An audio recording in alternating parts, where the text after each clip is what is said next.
today we are going to discuss the basic pants pattern.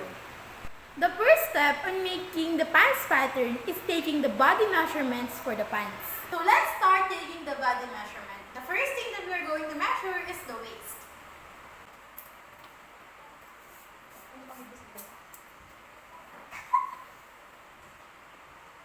Taking the waist.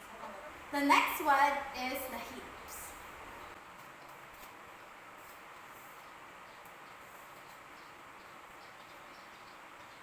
The next one is the crotch depth.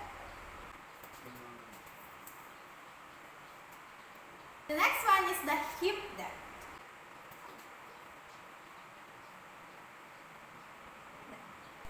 And lastly is the length of the pants.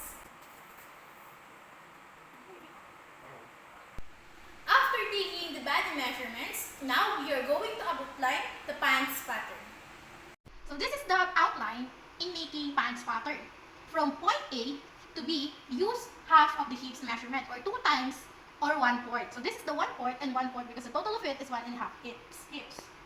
From B to C and A to D, this is the overall length of our pants. So we need to divide the rectangle in half so that we can get 1/4 hip wide panels and point it in point 1 and this will be the point 2. Then this is divided to halves. We work with a quarter hip because we are going to drop the front panel and the back panel. We use each of them twice to cut 2 fronts and 2 back pieces of the pants as you can see in the figure 1. This gives us a total of 4 details to work with.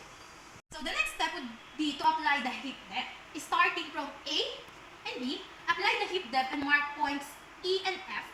Connect them with the dotted line. Mark point 3 where the new line crosses the vertical line in the middle.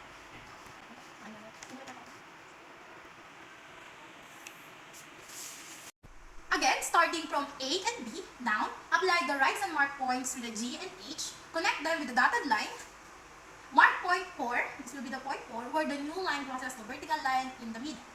Start from the bottom line, and apply the knee level marking, marking points I and J, mark point, this will be the point 5, where the new line crosses the vertical line in the middle. So now that we have the pattern outlined, let's start. Next is drafting the front panel of the pants pattern. Next, starts measuring 1 inch or 2.5 cm from point A to B and mark up as point K. This is the point K. From point K, measure 2.5 cm towards the middle and mark it as a point L. Then from point L, apply 1/4 waist measure and draw a line connects with the horizontal line rectangle from mark and point. Then you connect. Then from point N connect with from 3 connect to with 4.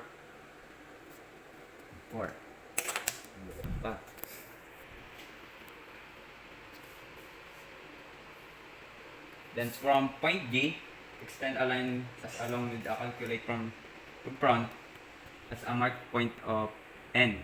This is the point N. From point G, draw a 3/5 inch or 1.5 cm long line as a 45-degree angle and mark point O. This is the mark point O.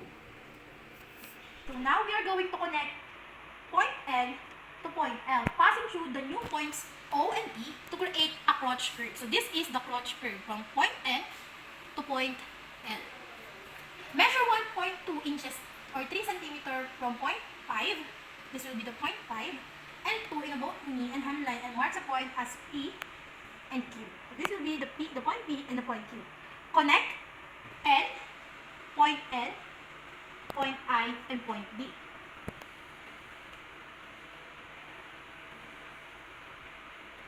Then connect point B and Q. And also the point P and Q. And also the point 4 and point P. So the last thing that we we need to do here is to make the lines more natural and smooth as we are used to seeing them on pattern. So this is the pattern that we made for the front panel. Next is drafting the back panel of pants pattern. Starts by measuring 1 inch or 2.5 centimeter towards the point B to point A and mark up as a point R. Measuring another 2.5 centimeter starting up and mark as a point S. From point S, apply a 1 part waist measure plus 1 inch for a dart, and draw a line connects to the horizontal line of the rectangle. Point as a point T. This is a point T. We're going to drop T with the 3. Make 3 to the 3 and 3 to the 4. From point H, extend a line as also calculated from the formula. The back quatch is a point B. Starting point H, draw a 1 and 3/4 inch long line. Long line with a 45-degree angle. From point F measure 2.5 to point B. Then mark up sa point U. Mark up as a point U. Then connect point S to point F. Then connect to point B. So we need to extend from point J out of 3/4 inches or 2 centimeter and mark it as a point W. So this will be the point W.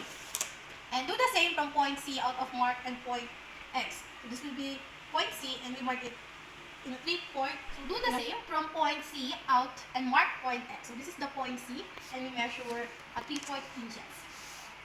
And this will be X.